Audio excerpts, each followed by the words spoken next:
Good morning, everybody. Welcome, welcome, welcome. Before we get real official, I just have a couple of quick announcements. Please make sure your phones are on silent. This is not kindergarten, so you don't have to raise your hand and ask if you can go to the bathroom. You just sort of discreetly make your way outside. The ladies' room is down the stairs and to the right. The gents' room is down the stairs and to the left. Just make sure, just make your entrance and exit as appropriately quiet as you can so as not to disrupt the ongoing programming. We're going to have a quick welcome, and then we're going to have, I just want to make sure everyone got a purple program with the 2 tickets. Save your 2 tickets on your purple program. If you're College of Nursing, it's purple. If you're Public Health or SOAP, it's blue, but your 2 tickets, one is for your shirt and one is for your lunch, and you'll need those to get those today. If you did not get an ID picture taken yet, there's a chance to get that done later, but we just wanted to we got to get everything moving along. One quick thing I'm going to say, I'll mention you're going to be here. Oh, I'm Skylar. Oh yeah, who am I? My name is Skylar Hook. I'm the Director of Student Life here. If any of you are familiar with the Hunger Games, I'm kind of Downstate's Elsie Trinket. I will be your chaperone for 4 years. I'm the person yelling at you today, telling you, get inside, we're starting, or go get your lunch now and be back in 20 minutes, or, and I will also be doing that at your commencement. Get in line, line up. So you'll see a lot of me over the next period that you're here. I'm very accessible. My office is in the Student Center. You'll hear more about my formal job later. But one thing I'm going to be mentioning a lot, it's an accreditation year for College of Nursing. It's we always depend on feedback. It's always very important. Last year, our College of Medicine, we made real tweaks to the orientation because of student feedback. So tonight, you're all going to get an email from me, but it's going to have a Qualtrics link in it, and it's going to be a survey. I am not above offering prizes. Call it a bribe. But we have tomorrow at 5 o'clock today, you should be getting an email from me. It's just a pretty quick, yes, this was informational, this was not informational. You're going to get a lot of stuff thrown at you today, but what you thought worked, what you thought was great, what you thought you hated, let's hope there's none of that. So it's a real quick survey. It'll go out at 5 o'clock. At 5 o'clock tomorrow, we'll be closing the survey, and I'll be choosing 3 names randomly, or I should say my random number person will be driving my random number thing on the computer. We'll be picking 3 numbers. And we have a $50 Amazon gift card, a $30 Amazon gift card, and a $20 Amazon gift card for the first 3 names. So please, I'm not above bribing. I'm not above feeding you to get you to come to events. You'll hear more about that later. But I just want to introduce, that was all, those are the important things. And here is the Vice President of Student Affairs and Academics and Student Affairs, Dr. Jeffrey Putman.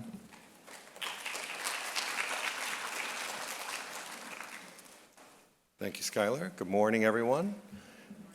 Oh, you can do better than that. Come on. It's Monday. There we go.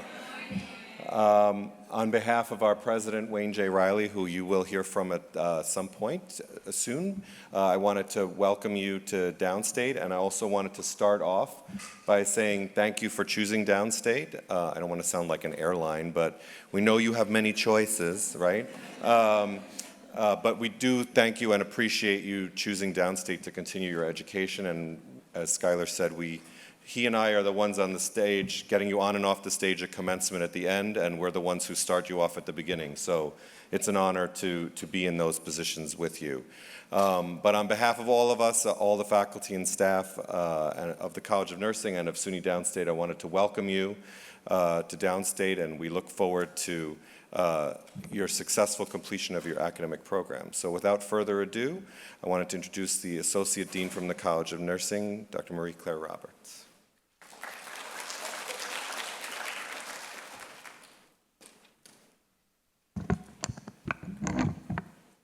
Good morning. A warm welcome to each of you. My name is Marie-Claire Roberts. I'm the Associate Dean of Academic Affairs at the College of Nursing. Although Dean Escalier is not able to be here today, she asked me to convey on her behalf how thrilled she is that you chose Downstate for your educational pursuits and wishes you success in your new or continuing journey in the dynamic and rewarding world of nursing. This moment is significant as it symbolizes the start of a transformative period in your lives.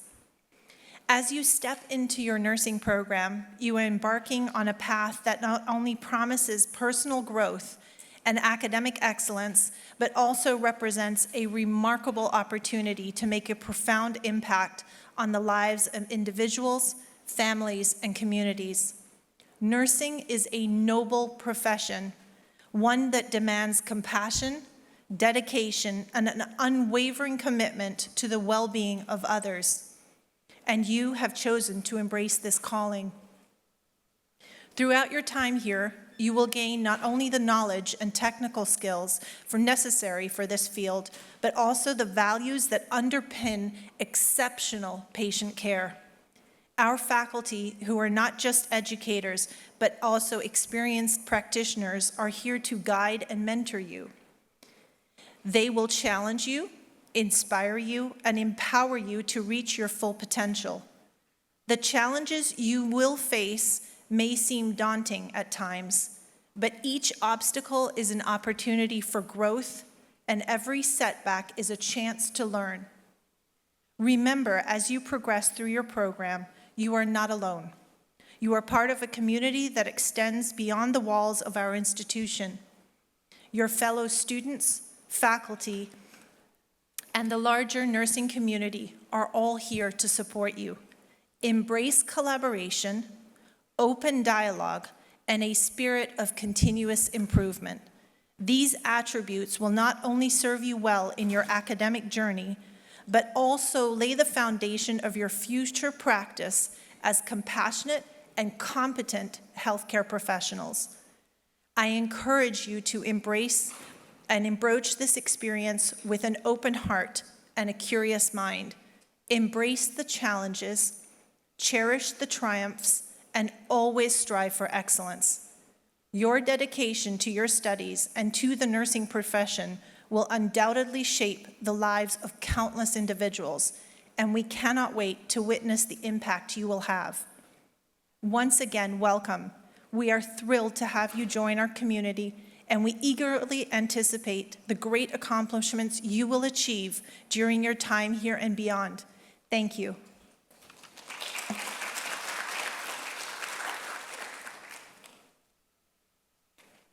Okay, we're going to open the doors and let the public health people come back in. Let's hope that someone's at the door. You can let people come in. No one's. Well, we have a couple minutes while we get everybody else back in, and you can talk amongst yourselves. We will be starting again with the essentials and health, safety information that's important in about 5 minutes. So give yourself a minute, and we'll be right back. I know we're throwing a ton of information at you today. The next session is about 80 minutes, so College of Nursing folk will have a break after that. And if you haven't had your ID picture, you can run out and try and get in your ID picture taken by then, or you can do it after the program orientations during the beginning of lunch. But we're very glad to hear. This is sort of this is the real important stuff. It's all being recorded, so it will be available if later if you need to follow up on it. But this is your essentials and safety preview. And our first speaker today is from the Department of Student Counseling. And I'm going to introduce Dr. Maria Deutscher, who has Stacy's last name. I can't remember. Stacy Wright. Hi, good morning, everyone. And welcome to Downstate. Whoops, I just dropped my pen. So, I'm Dr. Deutscher. I'm a clinical psychologist, and Hi, I'm Stacy Wright. I'm a licensed clinical social worker. so my pronouns are she, her, and hers, and I'm the director of the Student Counseling Center. Sorry. We forgot to. Yes, no worries. My pronouns are she and ella. I'm fully bilingual in Spanish, so bienvenidos a todos que hablan español.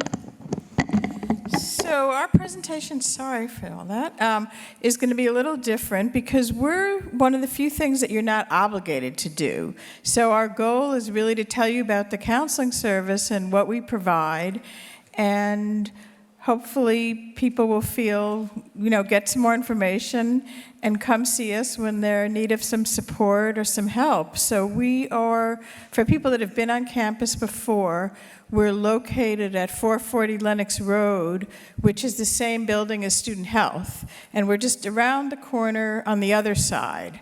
So we see people in person and we see people virtually. We always encourage people, right, to come in person if they can, because I think that works a little better, but we definitely have virtual appointments. And our hours are 9 a.m. to 6 p.m. Monday through Thursday, and 9 to 4 on Friday. But we're also, we have an online scheduling system. So you can go in and fill out our 2 forms and schedule the time you want, who you want to meet with, if you want to be in person or remote.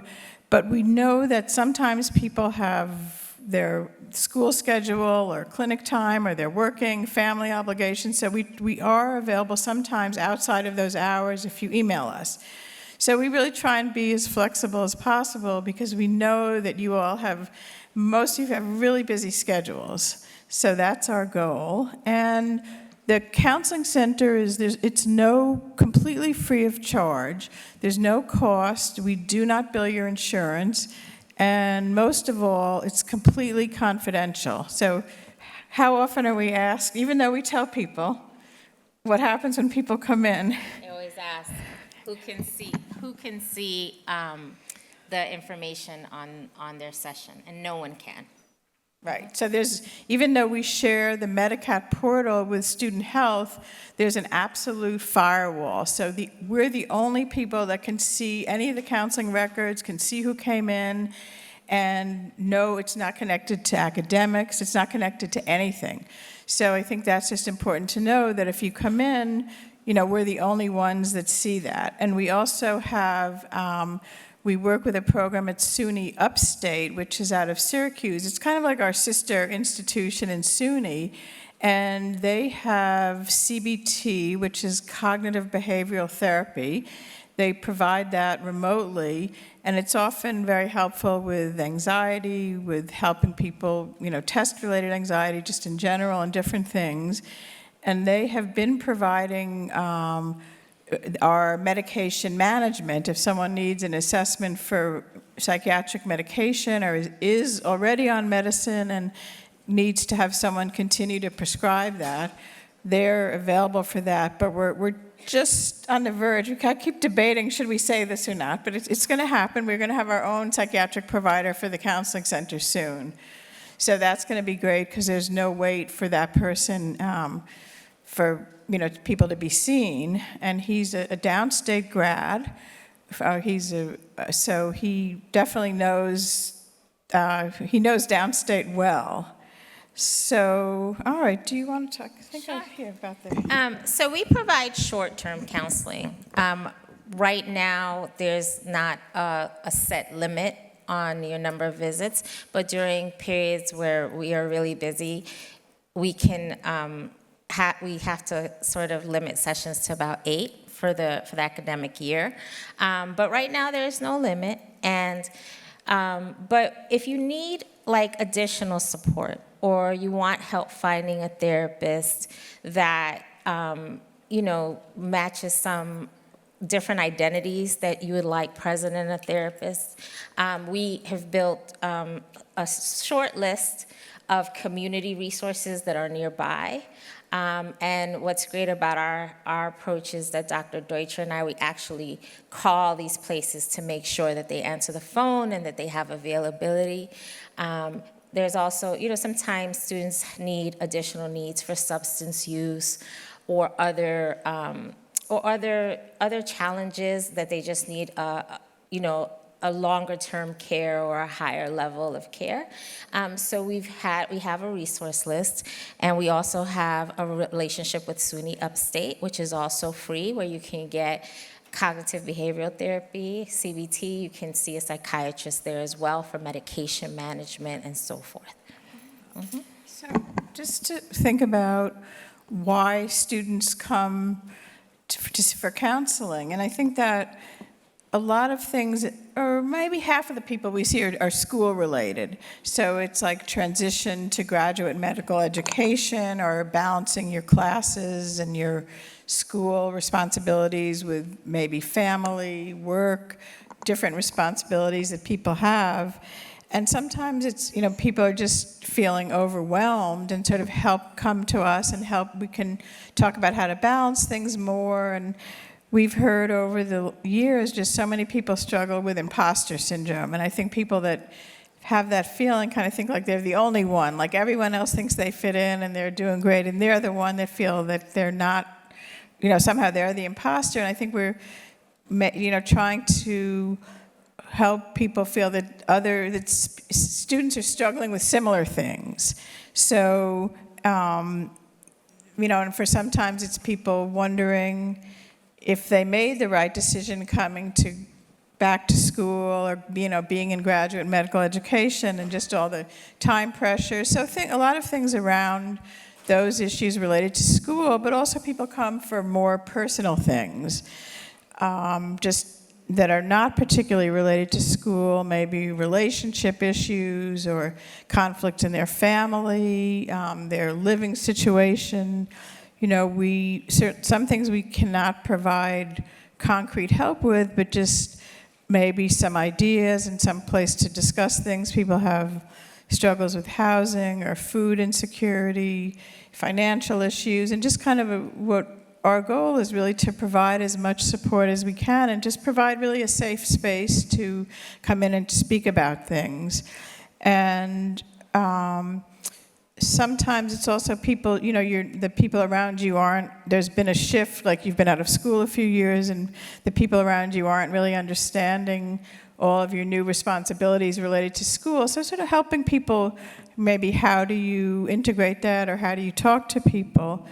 And then another thing, we certainly see students that have had long-standing mental health issues, and sometimes just the stress of school or the transition can kind of exacerbate those issues. So we'll work with people around those issues, or sometimes people are having suicidal thoughts, or they want to discuss that or have a place to get support, or issues around identity, sexual identity, sort of self-identity. So really, our goal is that to come in and talk about anything. There are no rules, there's nothing. It could be something really big, something small, and just for us to, feel that there's a place you can go and that we can provide support. And then we've heard from students sometimes why they don't come to the Student Counseling Center, or they're hesitant to come. And one of the reasons we've heard is because the therapists there don't look like me. You think we might not be able to identify. We have the honor to sit with students from all identities and backgrounds and faiths, and it's been an amazing experience to be able to help students from all walks of life, and I think it's enriching for us as well as helpful to them. And then sometimes people have never known anyone who's gone to counseling or have not experienced it themselves, so they kind of hesitant. They don't know what to expect. Sometimes there's cultural or faith-based reasons, like it's not considered acceptable to go to counseling or therapy or to get help for your mental health. Some people grew up with you don't talk about what goes on in your family or in your house. For example, me, I'm Afro-Caribbean Latina, and when I was growing up, you didn't go to therapy because if you know your last name, you know who you are, right? And, I think that coming to counseling is a strength and a support. Some people may also feel like it's a sign of weakness. They think they're the only, as Dr. Deutscher said, they're the only ones going through these struggles, and they think that they're not strong if they went and sought support. But actually, it's an incredible strength to use the supports that are available to you. And, we're here to support you, to walk you through your academic journey. Things can come up in your academic programs that are very challenging. Life happens while you're in school, and you can go through a lot. And so we just hope that you all will consider that it's a strength, and that you'll get to know us sooner than later.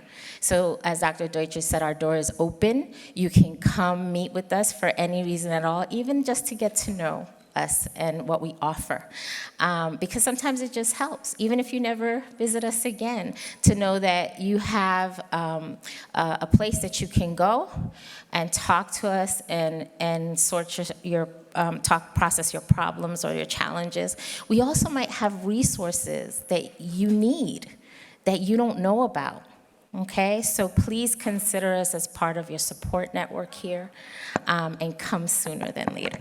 Yes, I just want to, as we're closing, just reiterate that, to come sooner rather than later, because I think anything that happens, it's much easier to figure out or find a solution or address it if it's not an emergency. I mean, of course, we're there in emergency. Sometimes things happen, and we're generally able to see some people on the same day, and, we're available. But sometimes there's maybe something brewing, and you're like, should I go? Should I not go? So we just really encourage people to come in sooner rather than later.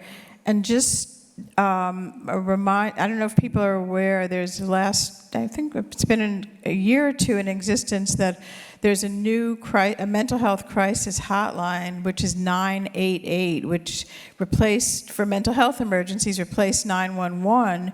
And that also, I have tried that. I've called them at night, and they're available 24/7. They pick up the phone really quickly.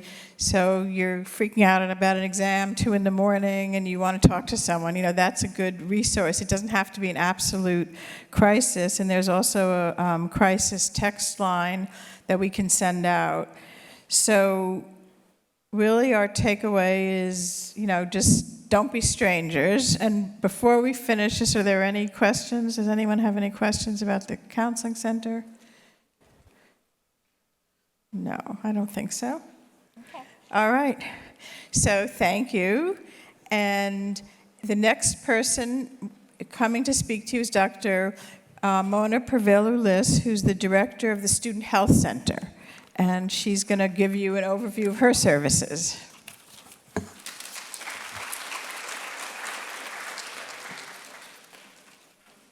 Thank you, Dr. Deutscher.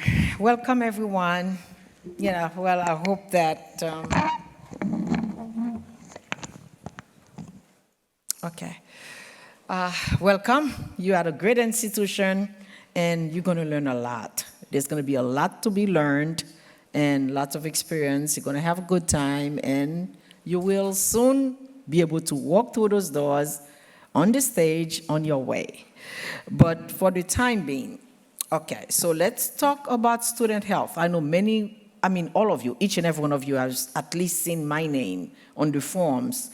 And you will be seeing me, for most of you, those of you in college, some of the programs in College of Nursing, some of you in the health professions, School of Health Professions, you will be seeing me. And of course, those of you who are remote will not. One of the things, as Dr. Deutscher told you, that this is the counseling service that's offered for students is purely voluntary. This is not. So I don't want you to get confused. Anyone who has to do any type of clinical rotation will need to come to student health. And otherwise, if you don't have health clearance, you will not be able to proceed to your clinical rotation. So keep that in mind, and do not wait till the week prior. Remember, all your colleagues will also need to have a health clearance. And having a health clearance from your doctor is different from having it from us, because we'll need to not only get the lab results back, but we need to really upload and do lots of things so that we can send it to your specific program so that you would be able to be cleared and able to start rotation. So do not wait till the last day. What I would like to ask each and every one of you is to see when your quantiferon expires. Because once it expires, that means you no longer have health clearance. Because the fact that each and every one of you has come, has seen your private physician at different time, you do not all expire around the same time. It will happen once you become matriculated, because what happens is that the class pretty much comes around the same time. So everyone gets cleared around the same time. So I'd like you to take a note of that. The second thing I would like to say, because of HIPAA compliance, do not send any kind of health-related document to other departments. I know, not you, because you're just coming on board, but some students, occasionally, we've had students send their information to student counseling, to admission, or to other offices. Anything that's related to health documents gets to be seen at student health and student health only. So with that in mind, I'll tell you a little bit about student health. Where we're located at 440 Lenox, which is right across from the hospital entrance on Lenox Road. Our hours are weekdays, we close weekdays from 8 a.m. to 4 p.m., and we close during holidays and weekends. So after 4 p.m. on Friday, you do not come to see us until Monday. If anything happens in the interim, you need to report to the hospital emergency room and let them know that you are a student here. Once they know you are a student, if you need to follow up, you'll follow up with us on the next available day. If it's a long weekend, it's going to have to be on a Tuesday. So be aware of that. And if you do get a bill from the emergency room, then you'll need to contact us and we'll let you know what to do.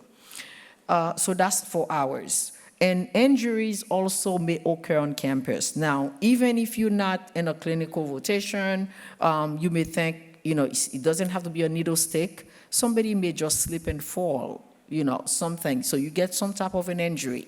Any injury, if we close, you go to the emergency room, as we've said.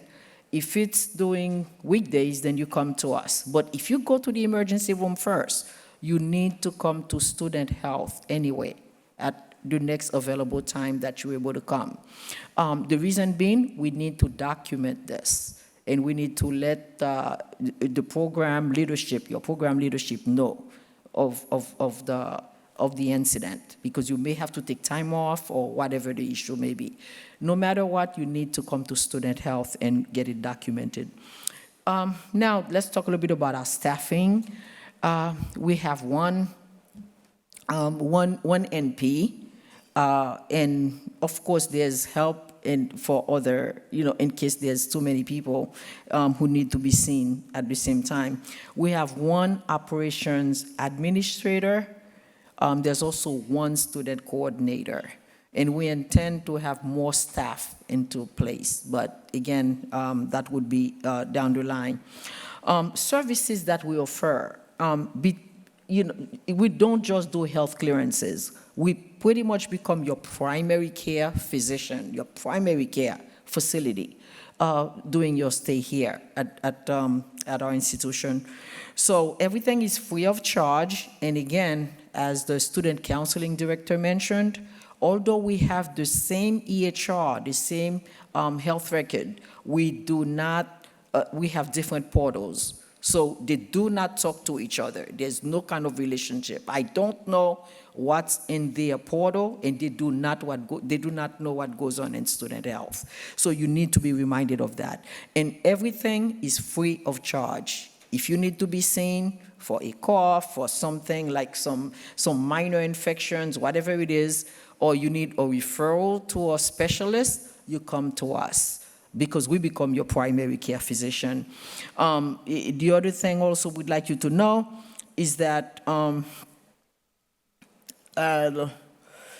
Beside referral for reproductive health and also for medication related to pregnancy, you come to us, and then we'll do the appropriate referrals. The other thing we'd like you to know is, we spoke about immunization. A couple of things that you need to know, which is of note to be noted. Some highlight some infection control. There's an increased trend for COVID, cases in COVID. I'm sure many of you have realized this. So because of this, we'd like you to stay in tune, and we'll keep you updated of what goes on. So if anyone develops any fever, unexplained fever, coughing certainly, or any flu-related symptoms, you come to us, get tested. If you are strongly suspicious it may be COVID, or if you test positive for COVID, do not report to class, because we don't want to have a whole class to be seen. It's happened. Of course, it was during mid-pandemic where we've had to shut down classes because one student had COVID.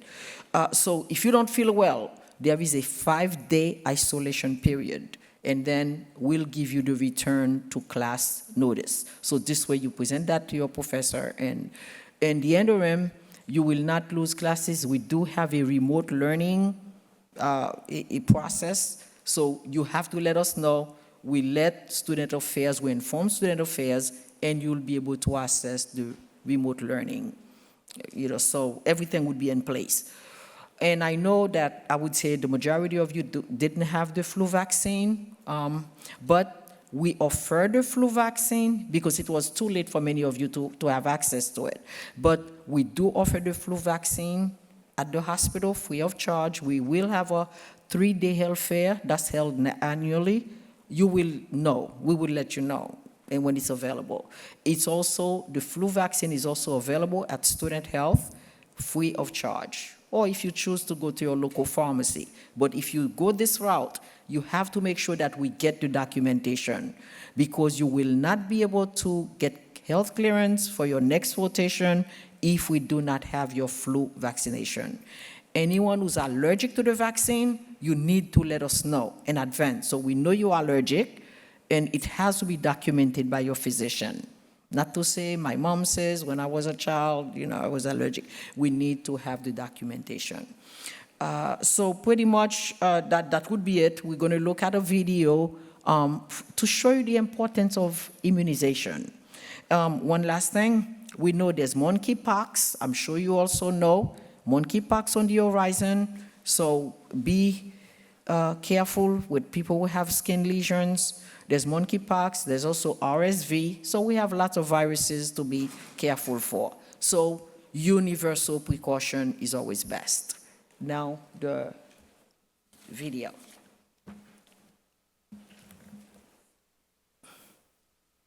There are at least 4 to 5 million lives that are saved as a result of being vaccinated, year in and year out.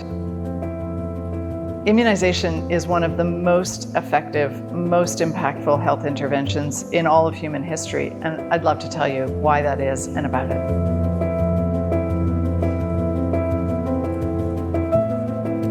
Tens of millions of people, in fact, over the course of human history, hundreds of millions of people died from smallpox. It was a dreaded disease. And in the late 1700s was an amazing breakthrough. A British physician, Jenner, noticed that milkmaids who had been infected not from smallpox, but from a related virus called cowpox, they were pretty immune from getting smallpox. And so he used that observation to, in fact, immunize an 8-year-old boy, James Phipps, using the cowpox virus. And then weeks later, he exposed James Phipps, with of course the permission of his parents, to smallpox, and he didn't get sick from smallpox. And smallpox is a disease we don't have anymore anywhere in the world. And the reason we don't have this disease is because of vaccination. Another disease that's really front and center, big spotlight on trying to eradicate this disease, meaning wipe it off the face of the earth once and for all, just as we've done for smallpox, is polio. I think everybody knows what polio looks like. Paralysis of limbs, long life, disability. Many people die of polio as well. And this means vaccinating, for instance, in Pakistan, in India, in many other countries, huge campaigns that have vaccinated tens of millions of children in short periods of time. We're now at the point where polio has been reduced by over 99% compared with the way polio used to be before we had vaccines. We're so close to ending this. We're so close to the last few cases. We're so close to ending the transmission of this virus. I worked in a hospital in the country of Haiti, in the capital city, in Port-au-Prince. The pediatric ward in that hospital was full of children who had measles, who had diarrhea, who had meningitis, children who had tuberculosis, children who were born with tetanus. And about a third of children who were admitted to that pediatric ward died on a daily basis.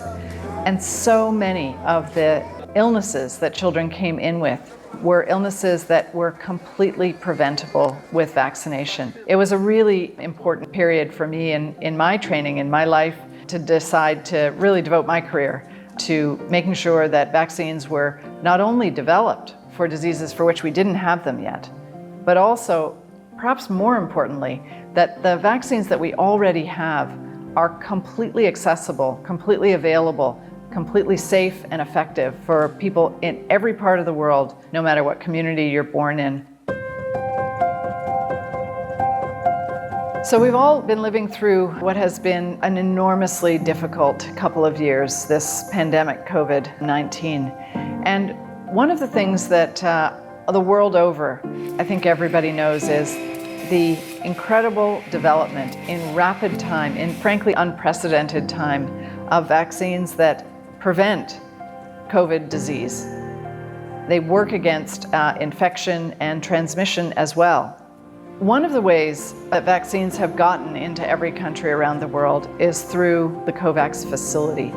And the COVAX facility is the mechanism to buy vaccines, which is happening on a billions of dose basis, and get them shipped to countries that need these vaccines that can't buy them on their own. There are 92 countries that are benefiting. And when we think about low-income countries, over 80% of the doses that are provided to low-income countries are coming through the COVAX facility. We vaccinate against diseases that are transmissible from person to person. And that means that each of us presents some risk to someone else unless we're protecting ourselves through the use of vaccines. So I really think about vaccination as a social equity issue and a social justice issue. And there's nothing more overwhelming, there's nothing more tragic than a perfectly healthy child who succumbs to an infection that was completely preventable.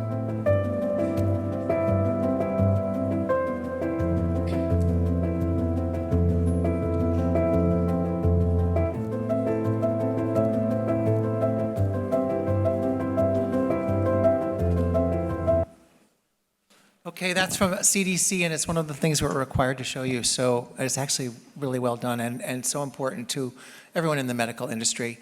We're switching gears a bit now to talk about your personal rights and your personal safety. I want to introduce our Deputy EEO Officer and the Director of Title IX here at Downstate, Ms. Balaji Olusokan.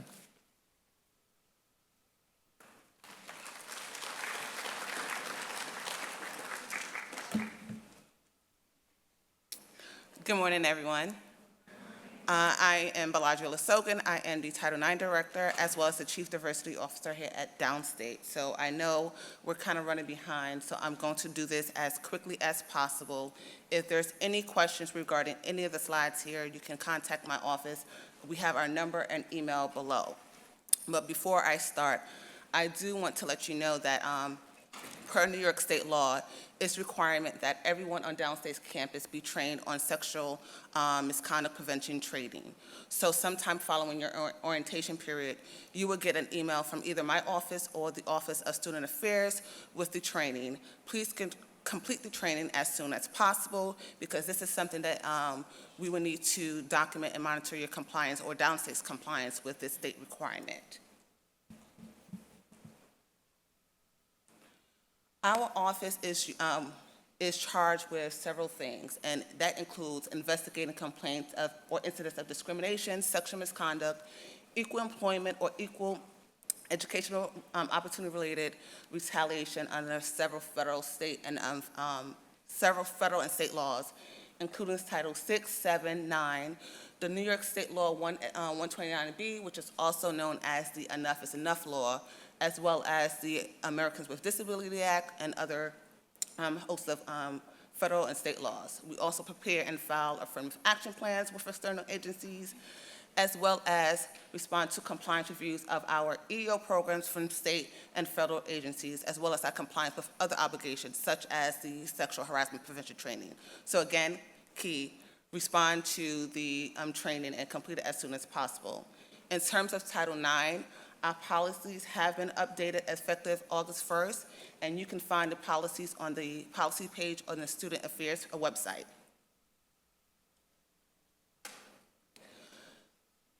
The Office of Institutional Equity has a jurisdiction to investigate complaints of sexual misconduct and or discrimination if a party to the complaint is an employee, student, or third party, meaning anyone who comes into contact with the hospital, vendors, patients, consultants. All of these individuals have standing to file a complaint with our office. Here we have a list of protective classes, and this is based on federal as well as state and city laws. So if you feel that you're being discriminated against based on any one of these categories, please reach out to my office.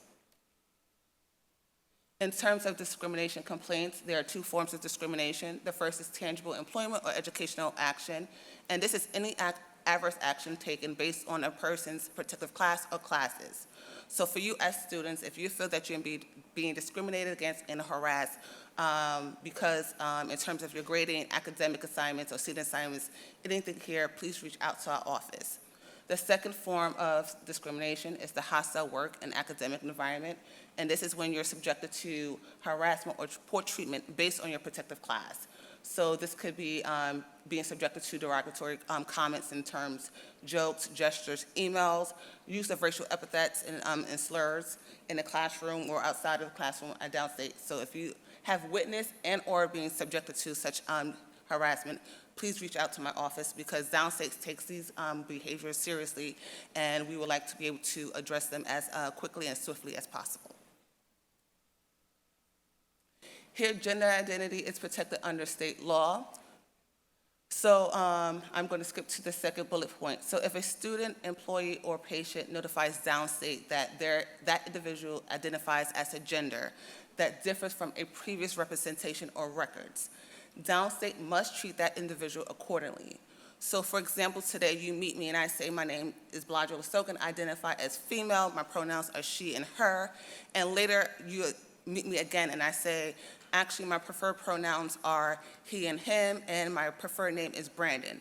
Therefore, moving forward, you must now refer to me as Brandon. Downstate does not require any medical documentation or diagnosis before being able to make this change. However, in terms of certain documentations that Downstate is responsible for, if you are in need of a name change, we will need to have your legal name change authorization. For example, anything connected to your Social Security number, we will need legal documentation of your name change. This is important for official transcripts, anything that requires you to have your license or certifications, payroll if you are an employee. This is all things that we need your legal documentation of your name change. In terms of pronouns, again, here you see that certain individuals may identify with the traditional gender pronouns, but others may not. If you are unsure, the best thing to do is ask someone, how do you want me to refer to you? The goal is to strive to be respectful. Here, gender-based harassment is any unwelcome conduct of a sexual nature based on someone's actual or perceived sex, including conduct based on their gender identity, gender expression, nonconformity with gender stereotypes that could sufficiently serious to adversely affect your ability to participate or benefit from any of Downstate's educational activities and programs. So this includes intentionally using the wrong pronoun to identify a transgender person, or using the wrong pronoun to identify someone who has expressly stated to you that they prefer a different pronoun than what you perceive that there should be their classification.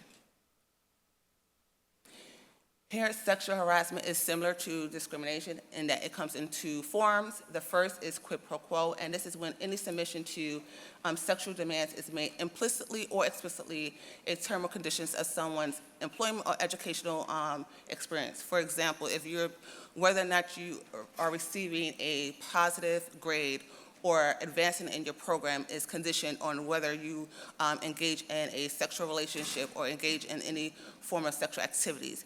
If you are being subjected to this, please reach out to my office and we can address this. You can also reach out to Student Affairs or your program or department chairs as well, as they are mandated reporters as well. The second form of sexual harassment is the hostile work or academic environment, and this is when conduct of a sexual nature interferes with your academic performance or creates a intimidating or hostile work environment or academic environment.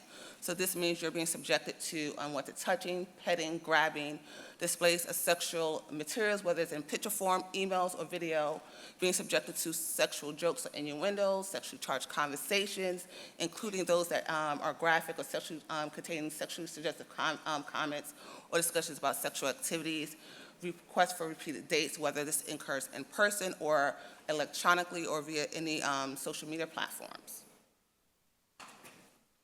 In terms of Title IX and Article 129B, also known as Enough is Enough, here's a few things that you need to know. Title IX is the federal law. It's gender neutral, so everyone is protected by it. Enough is Enough is the state law, and it's also gender neutral, and this prohibits any sexual misconduct, example, sexual violence, assault, harassment in Downstate's educational institution. Again, our Title IX policies and procedures have been updated, and you can find them again on the Student Affairs website. Here we have the scope of Title IX and 129B. Everything here is applicable to Downstate except for athletics, given that we're not an athletic institution. A small note for parenting and or pregnant students. So Title IX prohibits discrimination on the basis of gender, including parenting or parenting students in our programs. So you have rights if you are a parenting or pregnant student, and this includes being able to continue to participate in classes or any extracurricular activities, even though you are pregnant or a parenting student. Your teachers must provide you with reasonable accommodations that include or are not limited to frequent trips to the restroom because of your pregnancy, or permission to take a break to breast pump if you are nursing. In terms of that, Downstate does have 3 designated areas for lactation, and the first is in the hospital unit near the maternity unit in room 3-469. The next is in the FAB building in room 5-004 near the student relaxation area, and the third is in the Health Science Building in room 1-007 near the Alumni Auditorium. Briefly, we're going to hit on sexual violence and assault. Sexual violence and or sexual assault is any form of sexual conduct that occurs without consent and or through the use of force, threat of force, intimidation, or coercion. And they include rape, unwanted touching, fondling, grabbing, pitching, brushing up against someone's body, caressing. These are all examples of sexual assault, dating and domestic and intimate partner violence, stalking. So if you have witnessed or if you have been a victim of any of this, you can reach out to my office. You can also reach out to UPD for assistance as well, because sexual assault is a crime. And if you reach out to us, there are certain things that we can assist you with in terms of supportive measures. In terms of affirmative consent, this is a knowing, voluntary, or mutual decision among all parties to engage in sexual activities.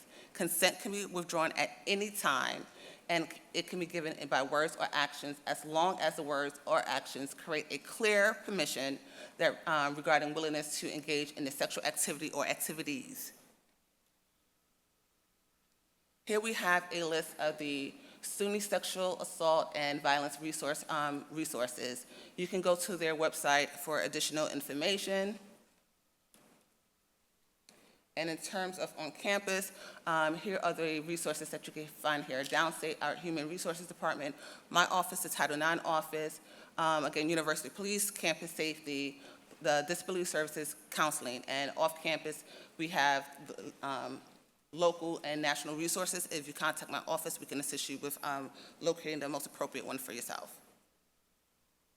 In terms of conduct that occurs outside the workplace, Downstate still have jurisdiction to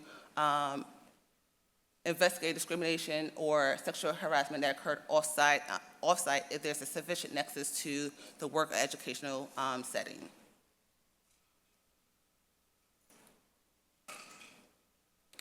In terms of bystander intervention, we like to say here, everyone has a part in playing to make sure that Downstate is an environment that's free from discrimination or sexual harassment.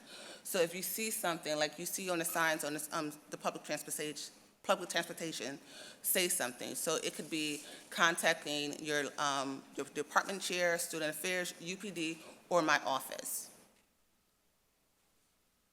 In terms of filing a complaint, anyone can file a complaint with our office. We do take anonymous complaints, but if you file anonymously, we do ask that you provide us with as much information to allow us to take legitimate avenues to address the behavior.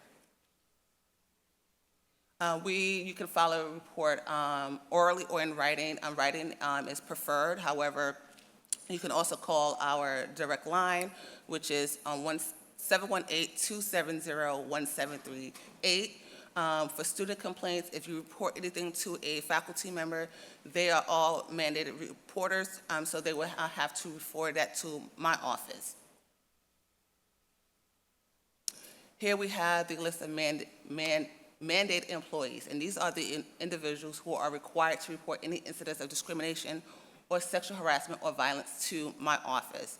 The Office of Institutional Equity, Title IX Director, myself, Human Resources, Employee Labor Relations, Senior Management Council, all your colleges, presidents, and deans, AVPs, they're also mandated reporters, your department chairs and executive officers, UPD, faculty or staff advisors to your student groups, and as well as any employee who serves as a supervisor or manager.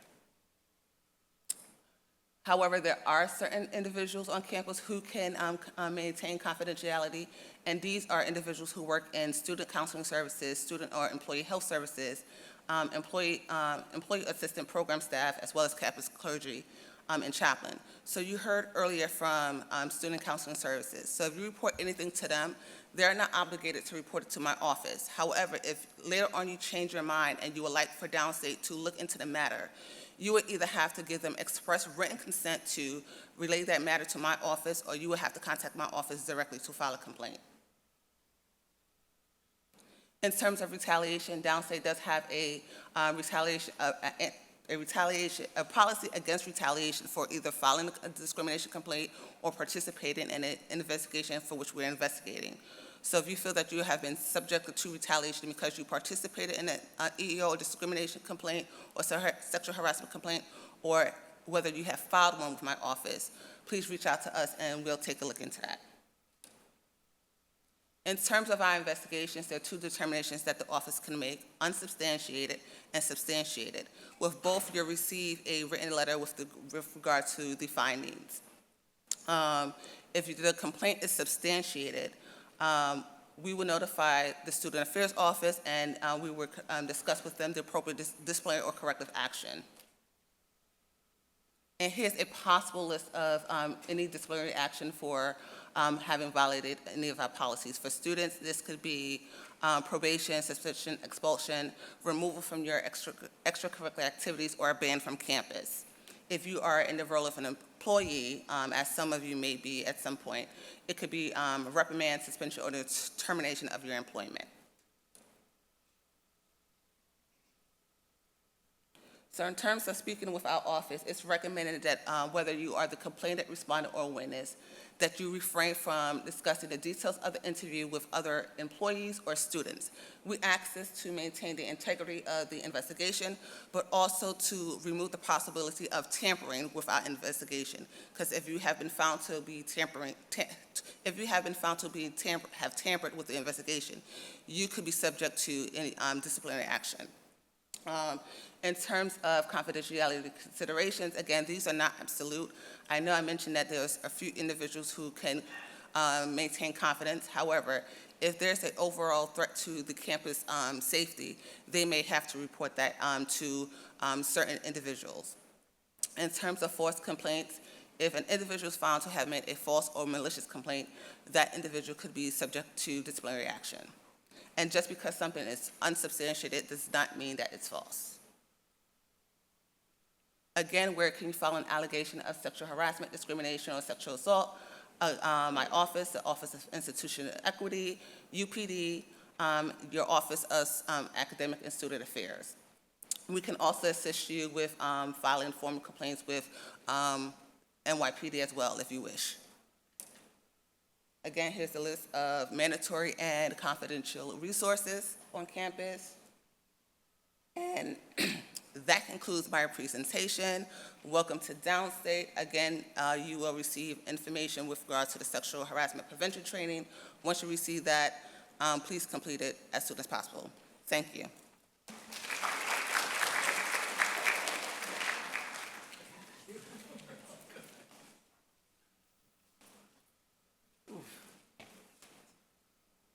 I am now pleased to introduce a quick intro from our Department of, the head of, well, I've got it here somewhere, let's see. Director of Academic Community and Technology, our IT guy, Dr. Jim Neal.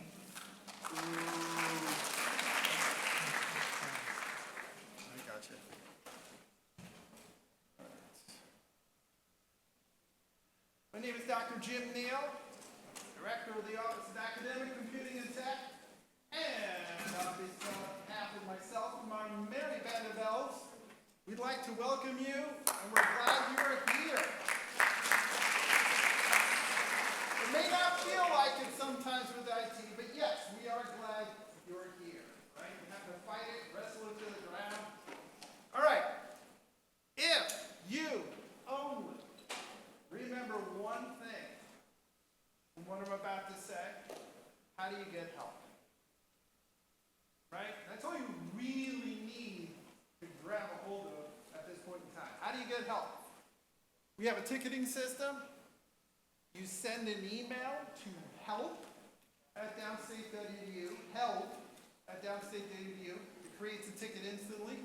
Within about, half an hour or so, it gets assigned over to us. You might think reaching out to me might be a way to get help, and that is true, except right now I'm giving a presentation. Next week I might be out that day.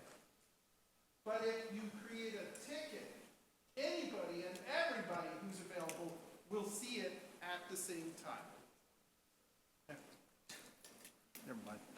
So the key thing I want you to recall here, help@downstate.edu.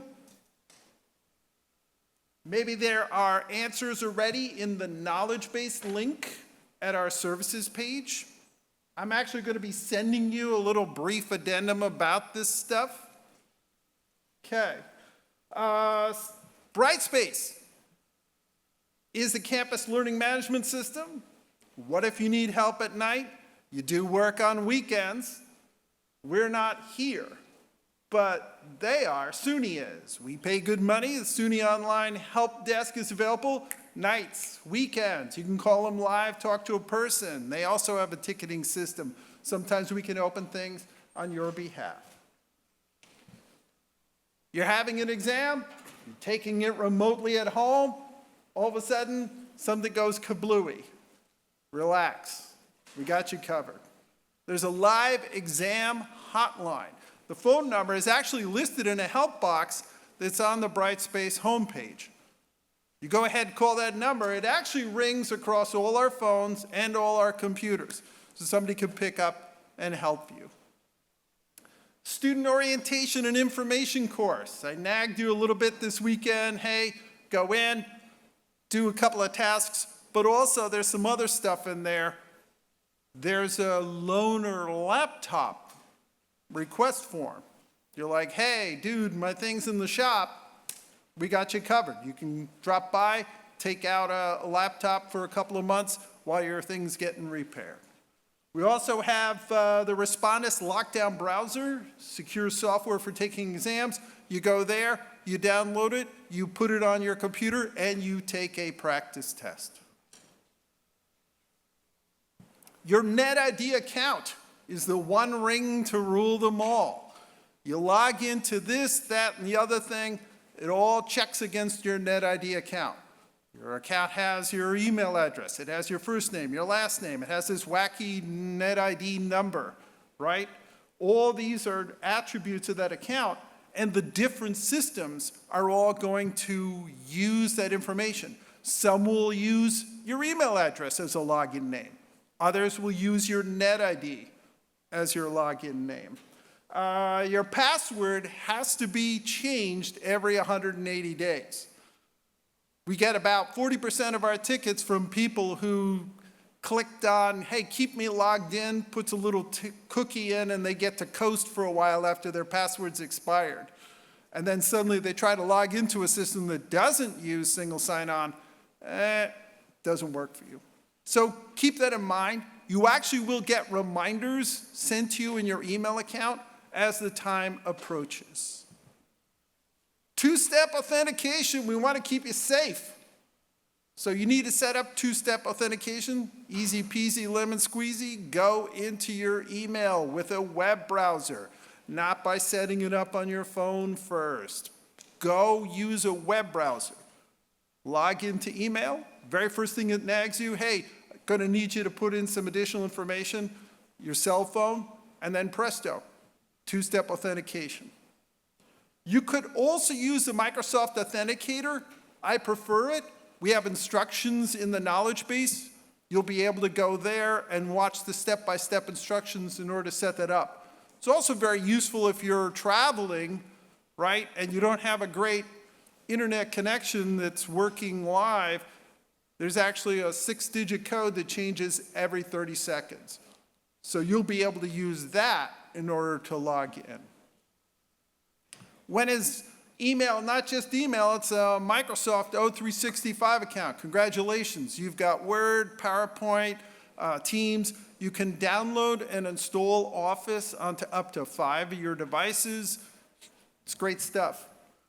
Lastly, you have Teams, Microsoft Teams. I strongly recommend that you begin using that, not only because you can locate anybody in the campus like Jim Neal and you can reach out and chat and say, hey, I'm having trouble logging into Brightspace, but also for each other. In order to set up an instant meeting, right? You can call me on that, we could video chat, or if you're in your, got your floppy bunny slippers and your PJs, don't need to do the camera, but we can share our screen and work on things. And here's the part that I like. You set up a meeting in your calendar, you toggle this little toggle, presto, instantly. Anybody and everybody you invited can just click on that link, it automatically sends you. You don't have to copy and paste things in, right? It's so much more than Zoom. It's integrated with your stuff. Imagine if you could use Discord and you could just search for a person by their name to reach out to them. It's that easy. All right. Any questions? Send them to me, jim.neal, N-E-I-L-L @downstate.edu. Thank you very much. Appreciate it.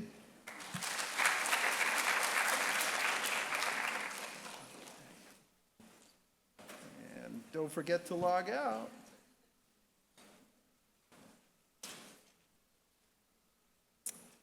up next is from our bursar's office. I would like to introduce Ms. Avianne Ambrose.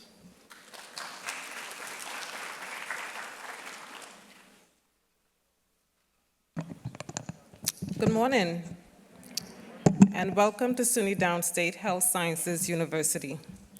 The Bursar's Office would like to welcome each and every one of you. The Office of the Bursar is responsible for student billing, processing payments and refunds, and the preparation of the 1098-T forms.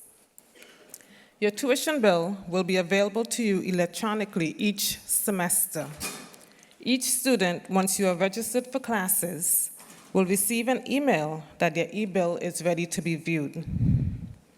Your e-bill itemizes your charges, which includes tuition, fees, insurance, and your housing charge if you reside in the residence hall. Most of you should have already received an email advising you that your e-bill is ready to be viewed, as well as instructions on how to access your student bill. We ask that you review your bill to ensure that you are being billed accurately. Please make sure that your charges and residency status is correct, and that your health insurance is appropriately reflected on your account. If you applied for financial aid and completed all of your requirements, anticipated financial aid will appear on your account. If you expect to see financial aid and it does not, and it's not listed on your bill, or is not reflected on your account, please contact the financial aid office. If you have comparable insurance, please make sure that you complete the online waiver process to have the charge removed from your bill. Please note that once you receive the waiver confirmation, it can take up to 7 to 10 business days for your account to be updated. It is imperative that each student clears their student bill each semester by the payment due date. Information pertaining to your account can be found via your Banner portal. Your Banner portal allows you to view your account information and perform a variety of financial functions, such as creating an authorized user, signing up for e-refunds, reviewing your billing statement, making payments, and enrolling in our payment plan. The fall 2024 payment plan is currently a 3-pay, which means that you can spread your balance over a 3-month period. In addition to paying with financial aid, we accept cash, checks, credit cards. Credit cards accepted are Visa, MasterCard, and Discover. We do not charge a processing fee on credit card transactions. If you're expecting a refund, we encourage you to enroll in e-refund at your earliest convenience. Refunds will not be issued if you are not enrolled in direct deposit. We ask that you check your Downstate email account on a regular basis, as this is the main method of communicating with you. Please note that your payment due date is today. If you are experiencing issues clearing your bill, please contact our office to request an extension. If you have any questions, we encourage you to browse our webpage at downstate.edu. You can contact our office via email at bursar@downstate.edu. You can stop by or give us a call at 718-270-3048. The Bursar's office is located in the Basic Science Building, room 1-128 on the first floor. We are open Monday through Friday from 10 a.m. to 4 p.m. We have one goal in the Bursar's office, and that is to make paying for your education as simple as possible. I would now like to introduce the Director of Financial Aid, Ms. Farah Burnett.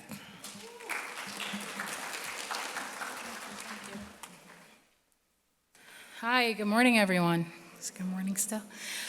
So financial aid is dry, right? It's not a big, exciting topic.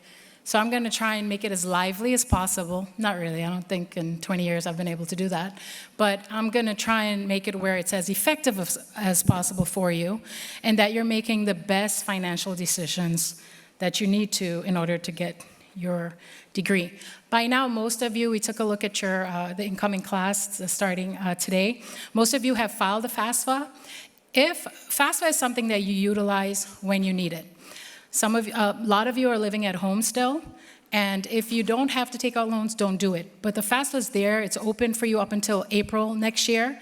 So if something happens in your life and you're like, man, I didn't take out loans, now I need to, you can go ahead and file the FAFSA, and then we'll process your financial aid the way I'm gonna list it throughout the year. If you haven't done it, our school code is 002839. I will ask that they share these slides with you so that everything here is linkable. If you forgot anything I said, you can go back and refer to it. Okay, so I had a DNP student just this morning. Your cost of attendance is what you're seeing on your award letter. For those of you who've filed financial aid, have an award letter. You do not take out everything you see unless you need it. What you need to concentrate on is the first thing is what we call direct costs. Tuition, fees, and dorms, if you're living in the dorms. You calculate that and then you add everything else, and that's the amount that you borrow. If you borrow the cost of attendance, everything that's there, then you're borrowing too much. The cost of attendance is what the government tells us by surveying students, looking at the cost of living around us in Brooklyn and Queens and Long Island. We figure out how much does it cost a student to live, and then we maximize that. If you take out the whole thing up front, if you have an emergency, you won't have anything to come back to. Now, if you live off campus, you would do your rent times 12, add it to your tuition and fees and anything else, lab coats, anything that you know you're gonna need, and that's how you create your cost of attendance. It is rare that I've seen students need all of it. It's usually because they're just like, but I took it because it was there. But try and work that through. I have a spreadsheet for every program in here. So we do have open hours today between 2 and 5 if you want to come in and meet with us. But we do, Dr. Neal talked about this. You can find us by making an appointment off the main financial aid website. And we sit with teams, we share screens, and then I can build for you. Some of you are paying $700, some of you pay nothing, some of you pay $2,200. But we're gonna try and figure it out piece by piece if you need to restart, because some of you are coming from working full-time, or just, you know, you may have gone to a school that may have been slightly cheaper or more expensive, and you need help readjusting. Okay, items not covered, car payments, consumer debt. A lot of times students are like, but I need this money because I want to pay that credit card. But you're not supposed to use your student loans for that. Spouse's expenses such as medical expenses or insurance. Ms. Ambrose talked about checking your bill. If you know you've put in a student waiver, it hasn't gone through yet, or you're still seeing it on your bill looks extremely high, and you're like, but I have insurance. Make sure you submit a waiver. If you already have done it and you haven't heard back anything yet, please email studentaffairs@downstate.edu.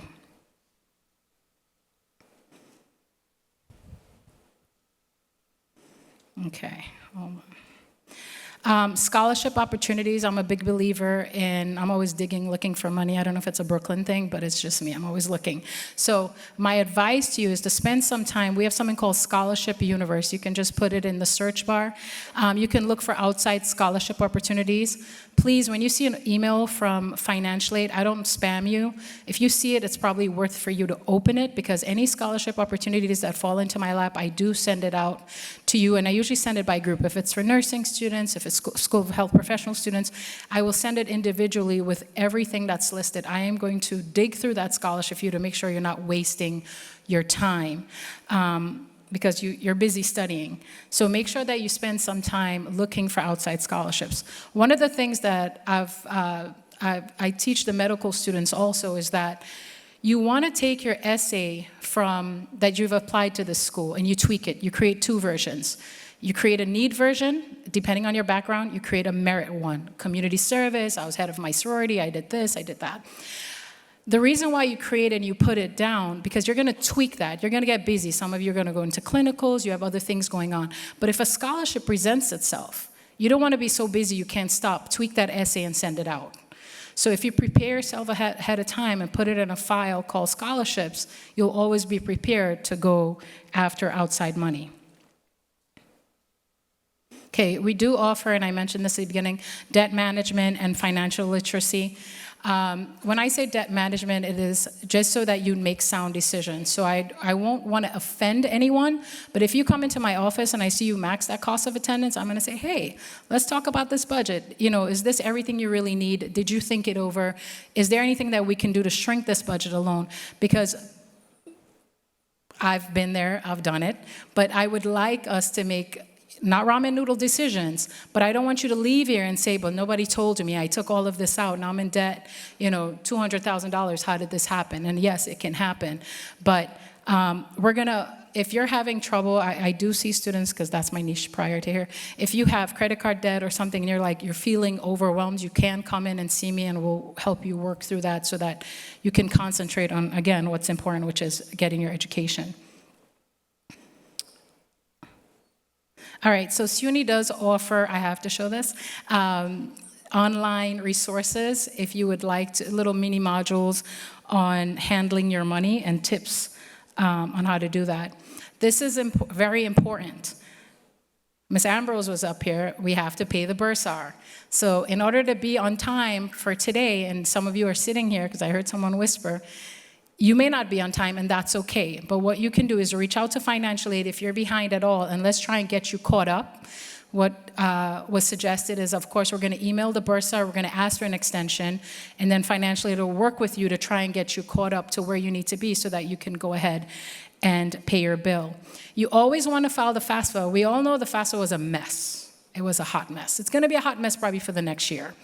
But usually you want to file the FAFSA as early as possible, especially if you end up getting a grant or you're applying for grants, because any scholarships, they're going to ask you, did you file the FAFSA?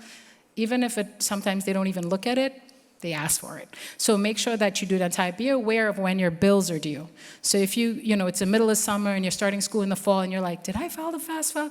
Check and see when the bill date is. That's usually what motivates us to get our stuff done.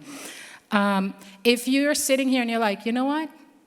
She said, don't take out all, and I took out all. And you realize that $20,000 refund, you don't need it in the fall only. You can do something called a graduate loan adjustment form, and you can go ahead and adjust your loans. Again, the loans are always available to you, but capitalization, that's why we don't take out more than we need at any given time. You're paying 9% for a Grad Plus loan, 8% for an unsubsidized Stafford loan. It's sitting in the bank looking at you, it looks nice. It's Uncle Sam's money. So you really want to say, how much is my rent? I'm going to pay this per month, okay? So what that slide before was, when you set aside the money, a lot of students said, I can invest it, illegal. I can put it aside in my savings account. Again, your savings account, even if you have a high-yield American Express account, 3-4%, you're paying Uncle Sam 9%, right? A lot of the things that are going to give you that extra money in order to switch around is the Graduate Plus loan. And when you look at your bill, I want you to remember something. We hate the Grad Plus. So you're going to apply the unsubsidized Stafford loan first, and then use the Grad Plus for your living expenses, only after you've maxed out the unsub. So just if you remember anything, plus second, everything else first. All right, we work study right now, we're kind of over-accommodated. But if you happen to have room in your schedule to do work study, a lot of students do work. Sometimes you're able to be lucky to find a position that is virtual. I encourage people to work because if you're there, all departments are told to work within your schedule. So you apply to your job, you're like, this is my schedule, they're gonna work with it. Don't take on a job that cannot work with your schedule. And that's very, very important. And when there's exams, we ask all departments to understand the fact that sometimes you need to, I haven't seen any of my third-year medical students, they're gone. They're in clinicals, they're in rotations, they're gone. And I have to understand, I understood when they had step one and they disappeared for a month. So those are the things that I encourage you to do if you can. I swear I'm almost done. That was about different debt management workshops that we offer. You're gonna see us again at the end. So we do offer exit counseling. So we're going to talk about interesting things like public service loan forgiveness. So a lot of you might reach into that helm where you might want to think about NIH loan forgiveness, HRSA loan forgiveness, because you're in that field. And these are things that we would like you to maximize because you went into fields to help others, and if you can get some loan repayment help, you should. So if you're seeing me now, you're going to hear from me throughout your time here, but make sure you come back and see us when you're graduating so that we can plan out for your debt repayment to be as easy as possible. Again, I'm Farah Benab. I'm Director of Financial Aid and also of Educational Opportunity Programs. In my office, I have Mr. James Hayes, Mr. Alan Rojas, and Ms. Sharon McDonald, who's also our work study coordinator. Thank you. I would take questions, but I feel like Skylar would kill me. So, I'll take probably, can I take 4? Yep. Okay. Any questions? Yes. If we email you, can assist with like the scholarship direction of what type of scholarship is fairly overall? It is, and I'm working with the company right now. It's too broad. And they're supposed to kind of filter it by medical professions, and it's not doing that right now. So we are working with them on that. Anybody else? Yeah.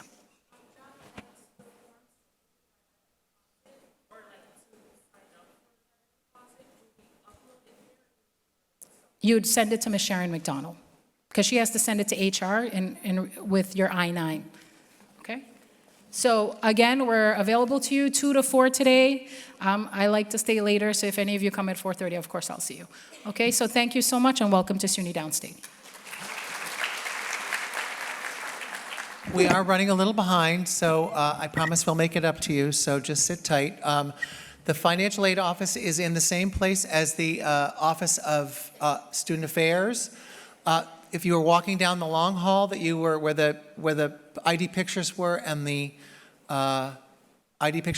breakfast was, and where you'll pick up lunch, you walk down that long hall, you'll get to the new building. The ATM is there. We've talked about the ATM. The Student Affairs office is with the financial aid office is just around past the ATM to the left. And if you're going to the bursar's office, it's just down the long hall towards the right. And I have a quick question. Can I get a quick show of hands? How many people here did not get an ID picture taken yet? Raise your hands. Okay, 35, 40. Great, thank you. We'll have a chance for you to do that later. We're going to have we're going to have the assistant chief of University Police and some of his team are going to do a quick overview, and sadly, something that we are required to present now, an active shooter information. So here's Assistant Chief Paul Aline.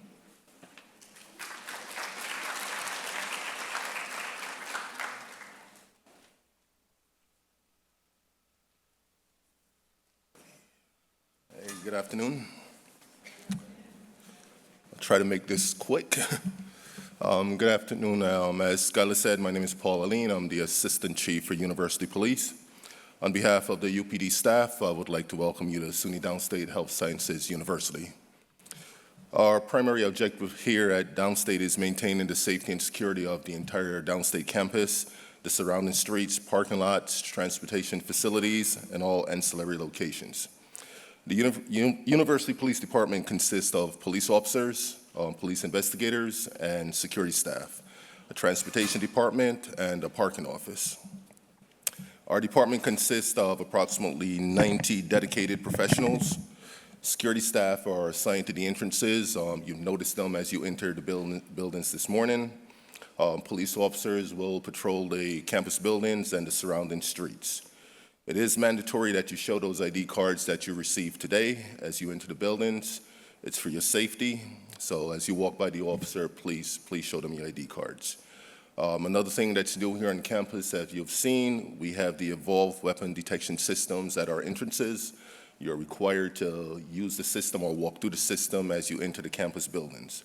If you're alert, you will be required to possibly show the contents of your bag, or if you're carrying a cell phone or something to that effect, you will have to show it to the officer. Our main office is located at 750 New York Avenue. That's right outside at the corners of Clarkson and New York Avenues. If you need us, please stop in. Our main dispatch center is located at 445 Lennox Road. That office is staffed 24/7. You can reach us by calling 2626 or 718-270-2626 if you're off campus. We strongly urge that you report all incidents to us that happen here on campus.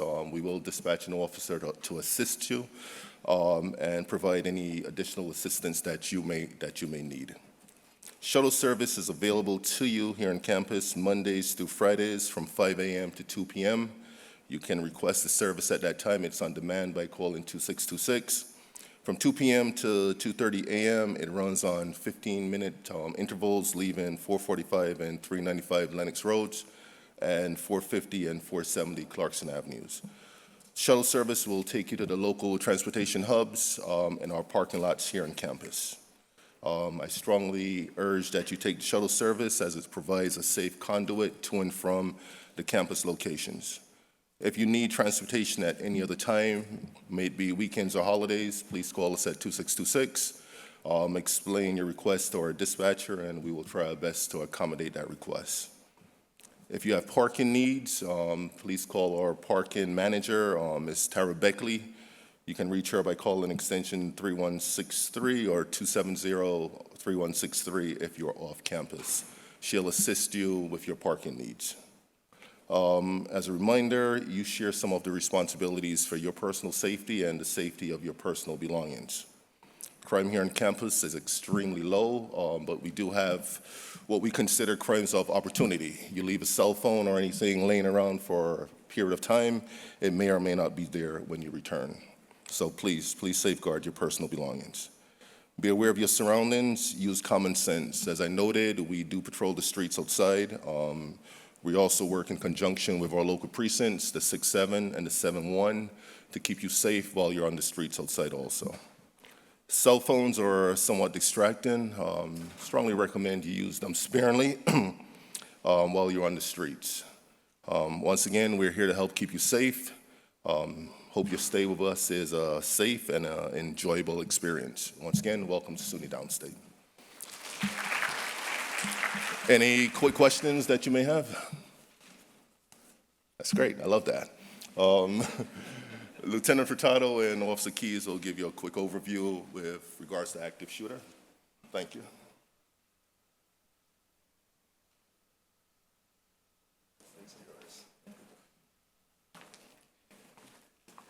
Good morning, everybody. Can everyone hear me? I'm not gonna lie, it's kind of hard to follow your boss, you know? So,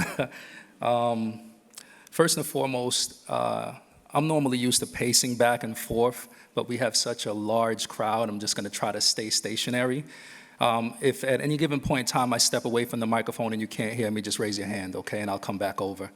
As I look around this room, I don't see members of the faculty, I don't see new students, I see members of our extended family here at SUNY Downstate. I myself have been proudly serving for 16 years. My partner behind me has been here for 25 years. He said 24, but it's about to be 25, like in a couple of days. And honestly, to tell you the truth, I always say it as my mantra is, this is the greatest job in the world. When you find something that you love to do, it's almost as if you're not working every time you come into work. And I enjoy being here with each and every one of you. And we would like to think that working for a healthcare facility, I gotta raise this, or an institution for higher learning, that it will make us safe and not subject to harm, but it does not. As a matter of fact, when each of you woke up this morning and you were trying to decide if it would be a coffee or a tea day, or if Kendrick Lamar or Drake, who won that beef? You guys know what I'm talking about? Hello? How many hands for Kendrick Lamar? How many hands for Drake, if you know what I'm talking about? Okay, Kendrick won in this room too. I'm sure the last thing on your mind was whether or not you will make it back home safely to your families. That's our reality on a daily basis. When we get ready for a morning, an afternoon, or even an overnight shift, we don't necessarily know if we'll make it back home safely to our families. That's what we signed up for. As duly sworn New York State police officers, we swore an oath to serve and protect each and every one of you. But nowadays, you don't know if you're gonna make it back home safely also. And why is that? the topic of discussion that we're going to have today briefly. Active shooters, mass shootings, active shooters, mass shootings. It's almost as if you can't turn on your favorite radio station or even watch Fox News or CNN without hearing about another mass shooting in this city, if not this country. But what exactly is an active shooter? Does anybody have an idea? Someone who shoots. Self-explanatory, right? An active shooter is defined as an armed person whom has used deadly physical force and continues to do so while having unrestricted access to additional victims. Now, active shooters do not necessarily expect to survive these incidences. What do they normally do? They try to kill as many people as quickly as possible, and they wait for one of us to show up for a term that the media has created called suicide by cop. Anybody know what a mass shooting is? Come on. Yes, absolutely right. A mass shooting is a shooting incident where there are more than 3 victims, excluding the shooter, okay? Now, today is, somebody help me out. What's today's date? The 26th of August, right? August 26th, which is the 238th day of the year. Can anybody tell me how many mass shootings we've had as of this morning at 7 a.m. in this country? Raise your hand. Anybody? Throw a number out there. Who said 1,000? I'm moving to Honduras. I'm not, that's where I'm from. If it was 1,000, I'm definitely leaving. Not 1,000. Anybody else? Good guess, though. There are no wrong answers in here. So, anybody else? 208. Very close, very close. I guess I'm not buying anybody coffee today. Today is the 238th day of the year, and we've had 366 mass shootings as of this morning at 7 a.m. when I checked. So it's not if it's going to happen, it may be when it's going to happen. And it doesn't have to necessarily be here at this institution. Where are some places that you've heard that mass shootings have occurred? Schools, right? That's hospital, right? And you happen to be sitting in a school and working next door to a hospital, okay? So active shooters normally choose soft targets, schools, houses of worship, etc. So we're here and we go to every corner of this institution pretty much just trying to share this information. My partner's gonna give you more details with regards to run, hide, and fight. Traditionally, if you could just humor me for just a second, if there was an officer on a double shift, walking down the block, let's say, walking up Lenox Road, about to come into this building, he's on his lunch break, and he has a box of Popeyes in his hand. He's 12 hours into his shift, and he's like, oh man, I can't wait to eat. And then boom, boom, boom, he hears gunfire erupt from the Alumni Hall auditorium. Traditionally, what would have happened is that officer would run for cover, radio for backup, for the individuals to come with the helmets and the long guns, right? That's no longer supposed to happen. What that officer should be doing is running towards that carnage to isolate, contain, and eliminate that threat as quickly as possible. All right? That's the contact team. Now, when the contact team responds, we may or may not step over you if you're injured. It's not because we don't care about each and every one of you. It's just that we have to get to that person and stop them as quickly as possible.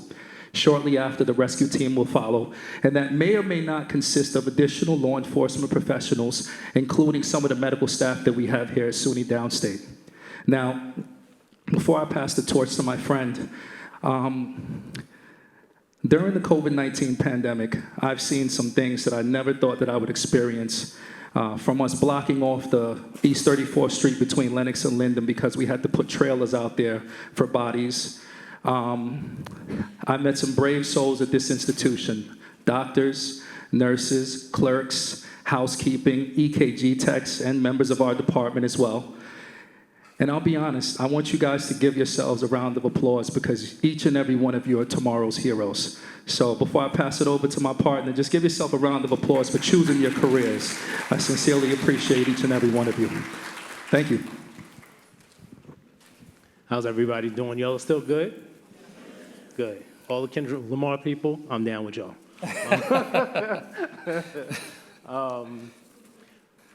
My partner did an excellent job of telling you what y'all can expect from us.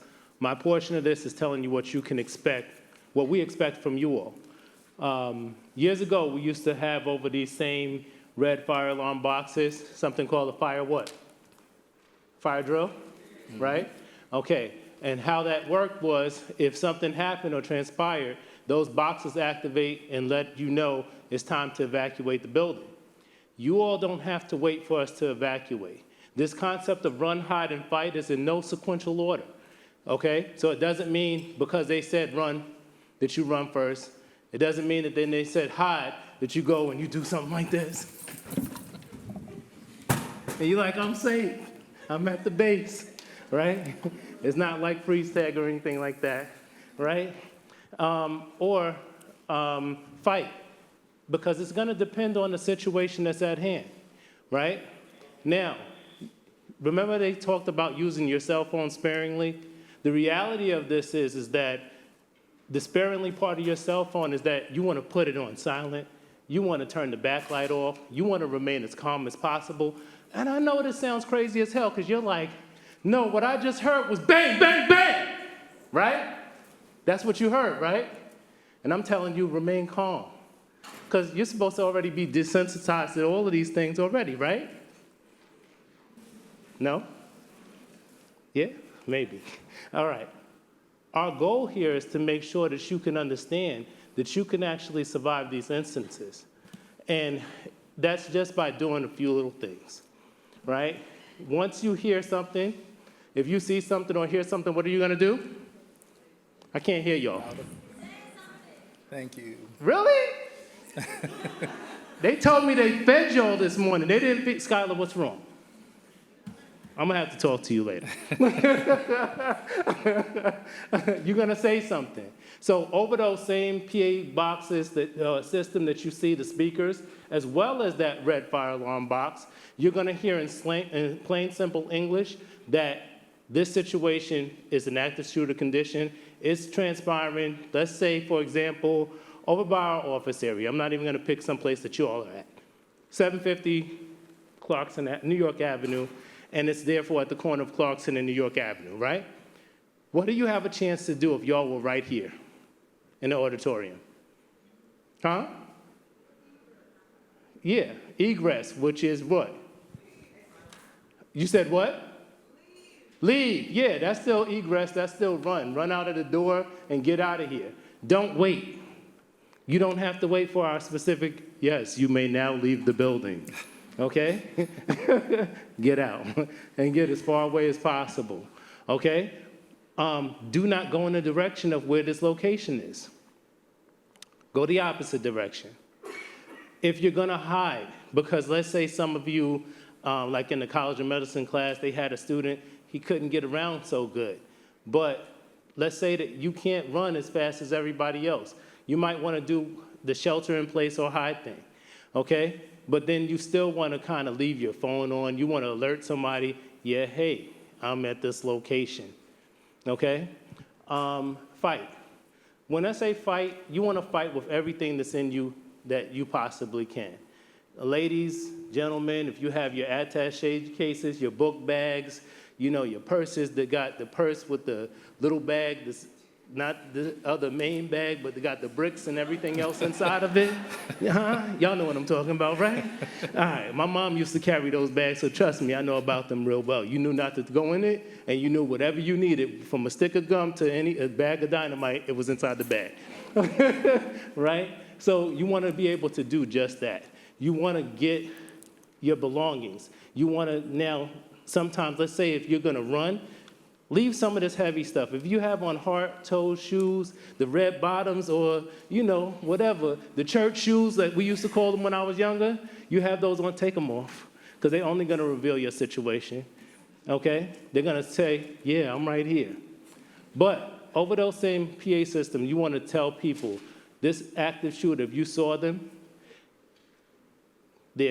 what they're wearing, if they're male, female, old, young, black, white, if you know their name, like, what's your name, sis? Charnette? If it was Charnette, just say it's Charnette in the green dress, period. And you know, over the ID system that they want y'all to get your IDs that many of y'all don't have, we'll be able to now look up and find, hey, this is what Charnette looks like. Why is that important? Come on, people, why is that important? I know she is the shooter. And I know that you are not the shooter, okay? That's why. So then that's why it's important. You want to make sure that you do that. And you also, if you're involved, and let's say, for example, let's switch this scenario, and it's happening right now, right in here, right? Can I hold your fake gun? Of course. It's a replica firearm. We're doing an extremely condensed version of our class. We know what the rest of the time, Scott. Thank you for having us. Replica firearm, replica Glock. Who wants to play? Any volunteers? At least one. Real quick demonstration. We got one right here. Come to the front, please, so everybody can see. Real quick demonstration. What do you need? There you go. Something as simple as a piece of paper. All right. Now, you have any training gun? A little bit? Good. Draw it and act like you're going to shoot. What happened? What did you see?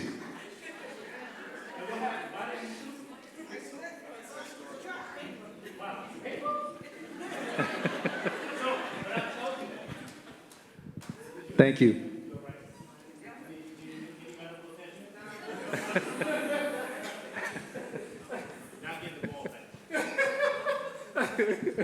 All right. Something as simple as that. It won't be a piece of paper, but if it could be a piece of paper, did it work? Do you know what her initial response was, which is going to be yours also? What happened? How many push-ups did you do with those eyes to make them not close?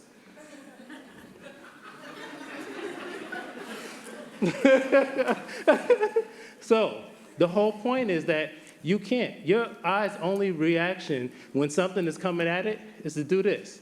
Who loses once you do that? That person is trying to shoot you. These punks want you to feel intimidated by their prowess. I'm here to tell you, screw them. Don't be afraid by that. If you can remember a few simple things. The first one is avoid the muzzle, because there's no other part of the gun that can hurt you. The barrel. Can you show them the barrel? Yes. The barrel can't hurt you unless I smack you with it. The butt can't hurt you unless I smack you with it. The trigger guard can't hurt you unless I do that. And if you saw what I actually did to her gun, do you remember? Can you tell them what I did? I grabbed it. And why? This disables the slide. And once I disable the slide, it's just a chunk of metal or wood or whatever, plastic, you know, for the ghost guns that they make now. That's all it is. It can't do anything. So if you can get to it and you can actually have a plan in your mind, devise a plan and act on that same plan.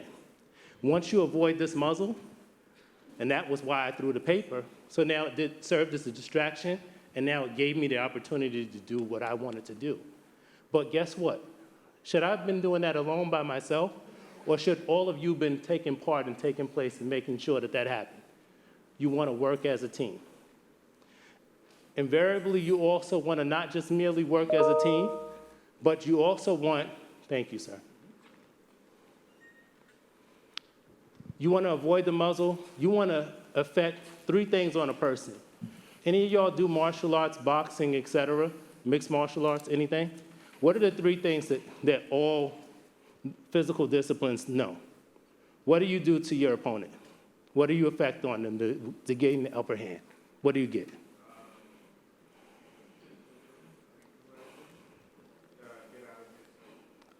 Yeah. So now I'm going to tell you what the 3 things are. If you affect somebody's vision, if you affect their breathing, and if you affect their balance, they can't do nothing to you. Can anybody say that again? What 3 things? Okay. You remember her vision? It closed, right? Mm-hmm. Wait. You remember your vision? It closed too. And do you remember once I actually turned the gun, not towards me, but who did I turn it towards? Her. Because guess what? It's your bad day. Remember, they're not looking to survive this incident anyway. They're not looking to survive. So don't let them survive. I don't care if they're still moving. I don't care if they're seasoned. You keep hitting them until they stop moving. Yes? And y'all sound like, no, this is like Fortnite, yes? Or for those of you that's young enough to remember Mortal Kombat. Yeah, okay, I might be aging myself, so what? So what? That's what this is. So that's what you want to do. So I wanted to give y'all some simple tips. If y'all see us around, if this has been helpful to you in any way, has it helped one person at least? Good, my job is done. Awesome. Y'all have awesome. a great rest of your orientation. We will see you around. Thank you so much, everybody. Take care. Have a great day.